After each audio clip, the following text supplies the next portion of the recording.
നമുക്ക് ചില നിരൂപണങ്ങൾ നടത്താനുണ്ട് അദ്ദേഹത്തോട് സ്നേഹപൂർവ്വം. ഒന്ന്, ഹൈന്ദവരുടെ ആധികാരികമായ വേദം അല്ലെങ്കിൽ അവർ പരിഗണിക്കുന്ന ഒരൊറ്റ ഗ്രന്ഥത്തിലും ഇങ്ങനെ ഒരു ശ്ലോകമല്ല. ഒന്ന്.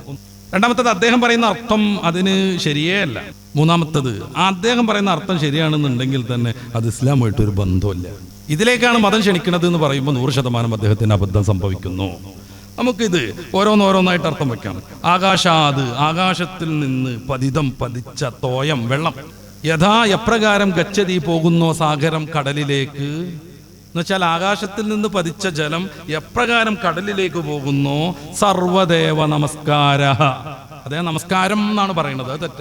നമസ്കാരഹ എന്ന് പറഞ്ഞാൽ പുരുഷലിംഗാണ് സംസ്കൃത പ്രകാരം. നമസ്കാരം എന്ന് പറഞ്ഞാൽ നപുംസുകലിംഗായി പോകും, ആശയം തന്നെ പലപ്പോഴും മാറിപ്പോകും.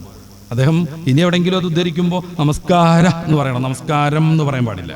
അതായത് സർവദേവ നമസ്കാര, ഏത് ദേവനെ നമ്മൾ ആരാധിച്ചാലും കേശവനിലേക്ക് പ്രതി ലക്ഷ്യമാക്കി ഗച്ഛതി ഈ ആരാധനകൾ പോകുന്നു എന്നാണ്. അപ്പൊ ആകാശത്തിൽ നിന്ന് എവിടെ, മലയിലാണെങ്കിലും പിന്നെ പുഴയിലാണെങ്കിലും തോടിലാണെങ്കിലും മുറ്റത്താണെങ്കിലും റോഡിലാണെങ്കിലും മഴ വർഷിക്കുമ്പോൾ എവിടെയൊക്കെ വെള്ളത്തുള്ളികൾ വീഴുന്നു അതെല്ലാം സാഗരത്തിലേക്ക് എത്തിച്ചേരുന്നത് പോലെ ഏത് ദേവനെ ഉപാസിച്ചാലും ആരാധിച്ചാലും അതൊക്കെ കേശവനിലേക്ക് എത്തിച്ചേരുന്നു.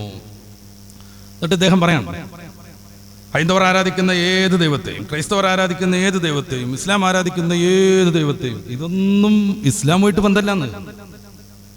കുറേ കാര്യങ്ങൾ ഇതുമായി ചർച്ച ചെയ്യേണ്ടതുണ്ട്. ഒന്ന്, അദ്ദേഹം പറയുന്നത് സർവ്വദേവ നമസ്കാര എന്നുള്ളതിന് അദ്ദേഹം പറയുന്ന അർത്ഥം എന്താണെന്ന് വെച്ച് കഴിഞ്ഞാൽ നിങ്ങൾ ഏത് ദൈവത്തെ വിളിച്ചും പ്രാർത്ഥിച്ചോളൂ എന്നാണ്. അതൊരു വഹാബിസത്തിന്റെ സ്വാധീനമാണ്. ആരാധന എന്ന് പറയുമ്പോഴത്തേനും വിളിച്ചു പ്രാർത്ഥിക്കുക എന്നുള്ളത് തെറ്റാണ്, തിരുത്തണം.